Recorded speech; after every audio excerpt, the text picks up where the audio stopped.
Comrade Burnham's listening, but he had another meeting and we regret the delay. But we'll start right away. President, to take the Good afternoon, ladies and gentlemen of the press. Comrade Brewster has already explained the reason for my lateness. The only mistake she made is when she said I had an appointment. Actually, I had 4 appointments. But I want to apologize to you sincerely.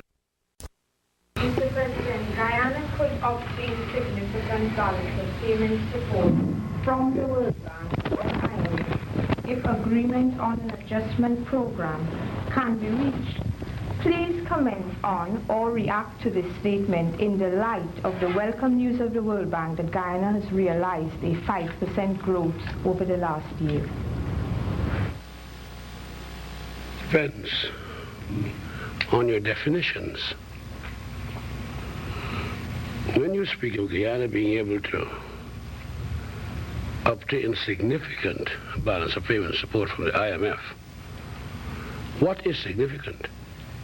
If you have a gap of X and the IMF can only guarantee half X, you would hardly call that significant. And secondly, the World Bank, the IMF proposals as they stand at the moment would necessitate reducing substantially employment in the public sector.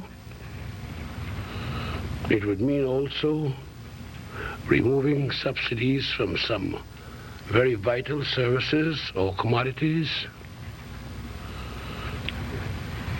The IMF program, in fact, in our judgment, would bring about certain unwelcome social consequences, such as we have seen in the Dominican Republic, such as we've seen in many countries in South America.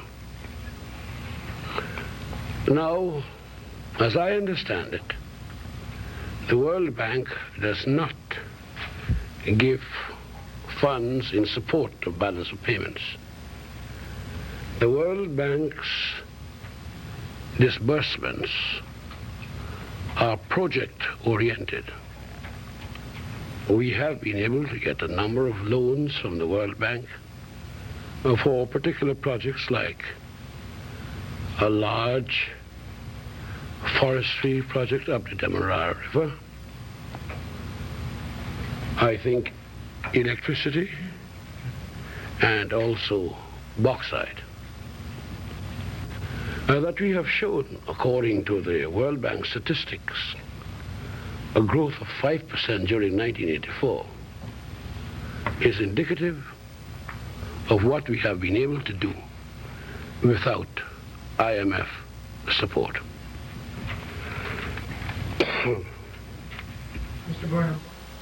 Starting to bring to this heads of government conference, are you satisfied now that the discussions have finished? Well, there is only one particular issue which was of a Guyanese nature, which I brought to the conference, and that is the failure of many of the Caricom territories to buy Guyana surplus sugar instead of buying Dominican Republic sugar.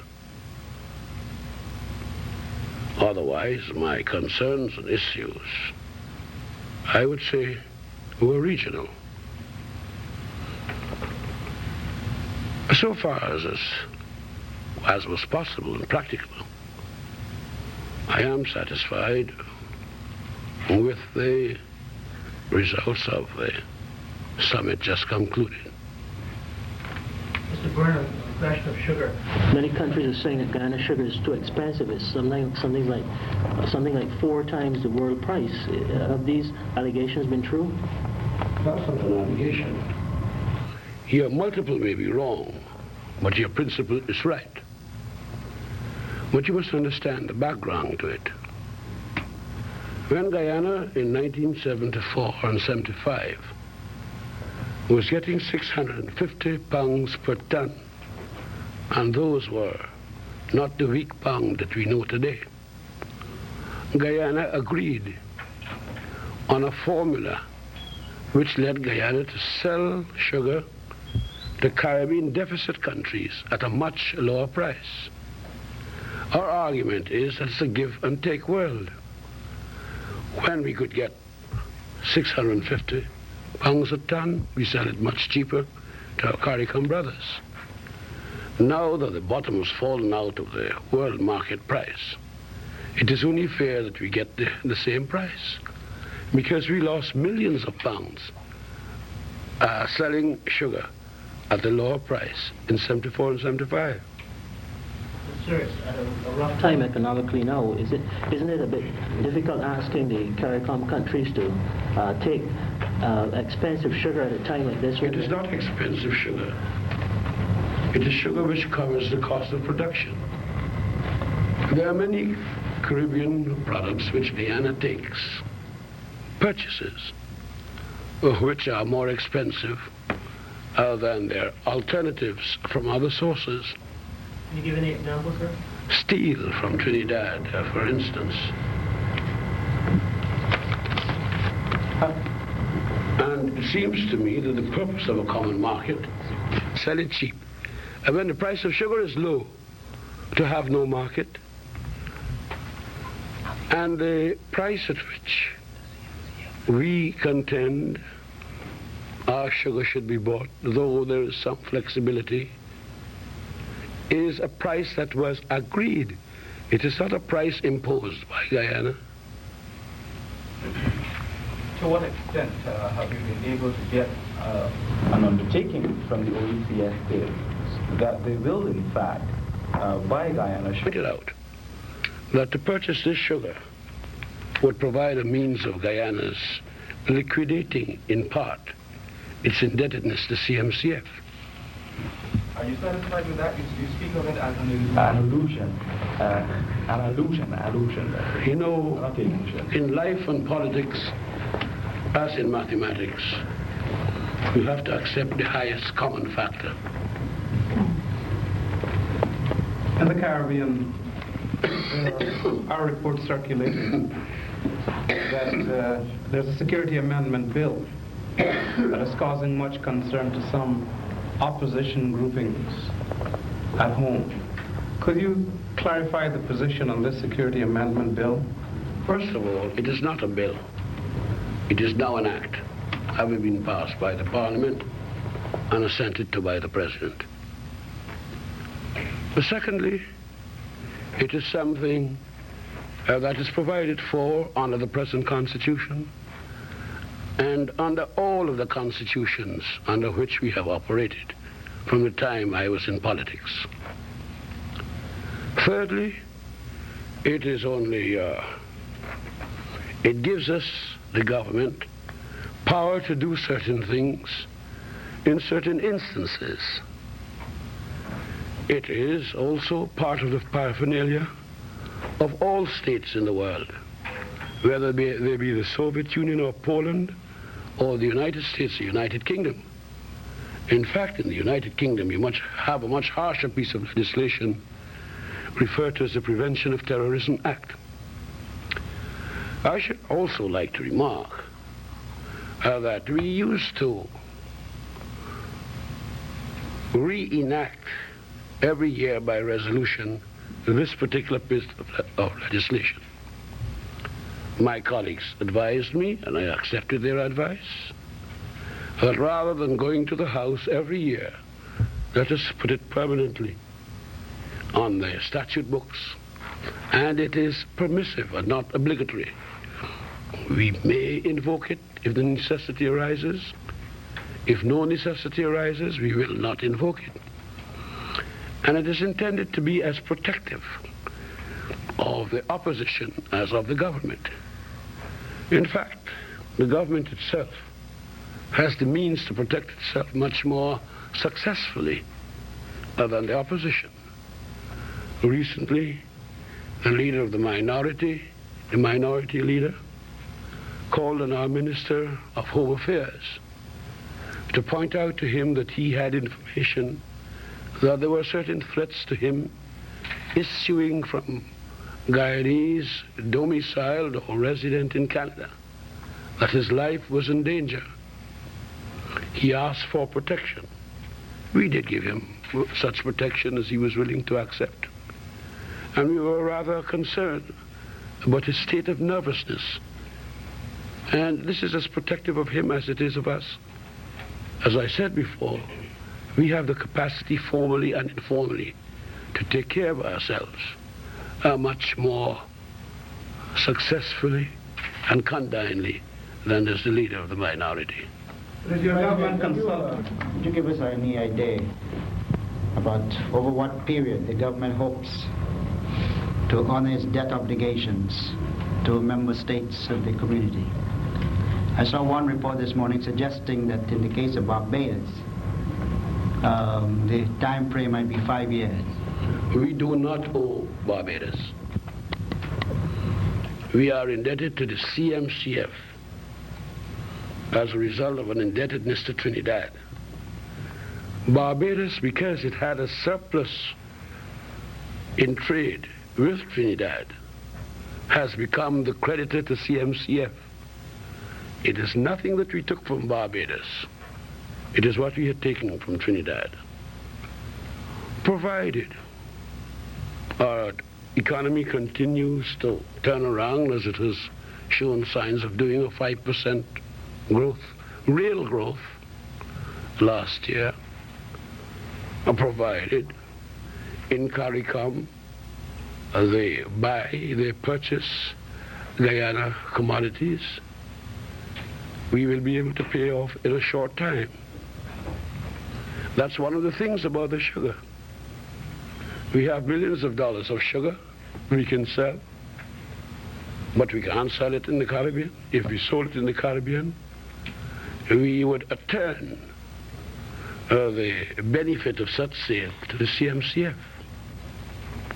But I think 5 years is a reasonable period, considering or assuming, A, that the upturn in our economy continues, and that the Caribbean purchases Guyana commodities, which are alternatives to commodities they purchase from outside of the region.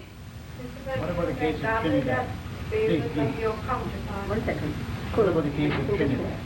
But this doesn't take care of Trinidad. It does take care of Trinidad in a complicated matter, which will take too long to explain. And that was the subject matter of my discussions with Mr. George Chambers, the Prime Minister of Trinidad and Tobago. Yes, ma'am?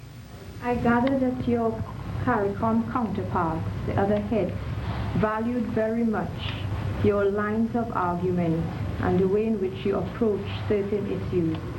Do you think that that might have helped towards augmenting the interest in what you're doing in Guyana, and in terms of your bilaterals with them, was anything significant realized or is showing some progress? Well, first of all, we're the oldest. We're the longest serving. All other things being equal, we have more experience. Secondly, I think that we are the one territory that takes most seriously our CARICOM commitments. Imagine buying soap from Dominica for twice the price we can get it from the GDR. Imagine buying oil from the Caribbean at a price higher than we can get it out of Holland. Imagine buying steel at a price higher than we can get it from extra-regional sources. Guyana has embarked on its own course, a course of self-reliance, a course of taking advantage of its resources and trading those resources in and out of the region. For instance, in exchange for rice and preserved tropical fruit, we get industrial equipment from the GDR, to give one example. We ask no one to adopt our tactics. We merely do our own thing. We honor our Caricom commitments, and if there is anyone who feels what we are doing is worth looking at, well, we are very happy. But there must be something to what we're doing. When we modestly estimated our growth at 2%, and the World Bank, after a deeper study, estimated at 5% real growth. President, given the fact that you are importing certain commodities from certain OECD states at prices higher than you could get elsewhere, the fact that there seems to have been misintransigence on their part when it comes to buying your sugar, have you given them a timetable? Have you set any deadline by which by at least two heads of state, two heads of government, that is, including the head of government. It must be noted that against the background of the charges that the last general elections in Guyana were not free and fair, that your government has now said no to outside observers. Some people may suggest to you that you seem to have something to hide. What do you say to that allegation? I say it's nonsense. We are not a colony. Does anyone think of sending to the United States to observe their elections when there are tales about ghosts voting in Cook County? Or when there were the allegations of fraud by former President Ford? Is a piece of impudence. We run Guyana. Let us settle our differences in Guyana. Lord Chitnis, I mean, and Lord Avery had better apply their efforts to matters which concern them. You see, there are some members of my opposition who remind me of a statement. You can take a man out of a colony, but you cannot take the colony out of some men. What authority has Chitnis, Avery, and the rest over Guyana? Mr. President. This is not Namibia that is in a process. This is not Zimbabwe that was in a process. This is the independent cooperative Republic of Guyana. But sir, it would seem therefore that there's some inconsistency here, because you were in power when you allowed a mission to visit Guyana as an observer, with observer status at the last general election. Did I? You certainly seem to know more of what I did than I do. There are some people who do things in their sleep. Maybe I fall into that category. Mr. President. I didn't object to their coming to Guyana. Well, I didn't tell them they could come and observe. But they were there. For a few hours. The point is that the fact that they were allowed to come into Guyana to observe the elections would suggest to us that you gave up the same principles that you hold so dear now. Ah, you have made a good point. That it is our right to say when they may come or when they may not come. I'm tired of these busybodies. Let them go and mind their own farmyards. But sir, how can we take such a line when you're going to find yourself, when we talk about apartheid in South Africa, people... And that is because you fall into the fallacy of believing that a charge is a proven offense. There are the courts which have given decisions against the government ad nauseam. Mr. President, can you give us an indication that there's likely to be an action? My father always told me, it's a sign of maturity when you read not only what is on the lines, but what is between the lines. Do you think it's also a sign of weakness that the only member territory of the Caribbean community is so afraid? No, young man, listen. You do not make assumptions. You cannot give a judgment when asking a question. Okay. I'll rephrase. Not okay, very well. Is it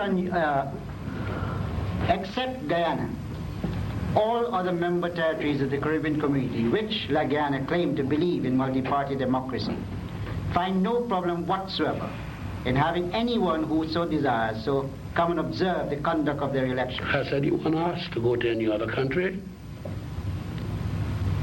Next question. Are you still batting very strong on the question of sports and apartheid? I noticed that... I don't bat. I'm not a cricketer. We have a firm stand. Are you still playing it on its merit that those who have played, people like Gooch and others who have played in South Africa, will still not be allowed to play in Guyana? Gooch, if anything, has exacerbated his offense by stating that he will go to South Africa again. In which case, we do not decide whether he should be a member of the English team. We, in the exercise of a sovereign right of control over immigration, will not permit him to come to Guyana. But what of other people who have been to South Africa and might not necessarily have stated their intention to go to play? Well, that is a matter of consultation at the moment, and I should prefer not to discuss it any further. Mr. President, earlier in this press conference, you said that you hunting means to protect yourself both formally and informally, sir. What do you mean? Just what I said. I can't understand the informal aspect of it. What do you mean, sir? Think about it. You're not going to answer, sir? No, it's a waste of time. Years in the region and the integration movement. What would you say are the reasons that, it's still at this point where, a major agreement at this meeting was to implement things that were agreed to be implemented at the last meeting? Why has progress been so difficult? A number of reasons. The main reason is the economic crisis which has hit the region in common with other developing countries in the world. The second one is that the integration movement is still gathering momentum. You see, in the Caribbean, politics and economics have been centrifugal rather than centripetal, or rather centripetal in terms of the mother country or North America. I give you an example. We shipped by request pigeon peas to a certain Caribbean country. And the consignee said he couldn't sell them because the consumers said they didn't look like Florida peas. You have problems like that. And these all contribute to what may appear to be the slough of the integration movement. Was there a discussion, when the discussion comes up here of regional security systems, does that involve all the membership, or, because I know there are maneuvers planned by the U.S. military in the region in September that I presume Guyana will not be involved in and several other members will not be involved in? I may be wrong, but my impression is that is a question that's exciting the mind of the OECS territories rather than the rest of the Caribbean. Guyana is not involved in it. In practice, academically, it is. Your question, and that's a Give favors in return for favors that I give them. Thank you, and goodbye.